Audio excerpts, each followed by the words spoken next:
In today's video, I will walk you through how to set up a Deribit sub-account for multiple trading strategies. Start by logging into your primary verified Deribit account. Once you're signed in, click the My Account profile icon in the top right corner. Then select Sub-Accounts. On the Sub-Accounts page, click the Add a New Sub-Account button. A new sub-account row will be created immediately. Next, click Settings next to the new sub-account to customize it for the strategy you want to run.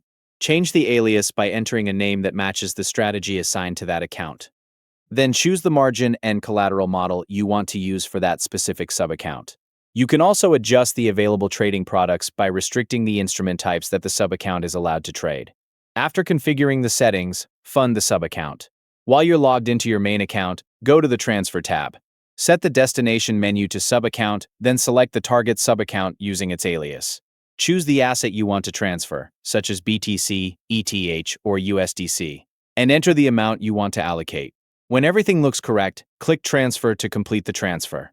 If you're using manual trading strategies through the web interface, switching between accounts is simple. Click your username in the top right corner to open the account list. You'll see all of your active sub-account aliases in the drop-down menu. Select the sub-account you want to use, and your trading dashboard will switch to that account. If you want to create an independent login for a sub-account, open that sub-account settings panel and add a separate email address. After that, click the confirmation link sent to the new email address to activate it. Set a password for that login and bind a unique two-factor authentication key. Finally, enable the option called Can Log Into Sub-Account. The new login can now access that sub-account through the standard Deribit login page while remaining separate from the main account. Thank you for watching.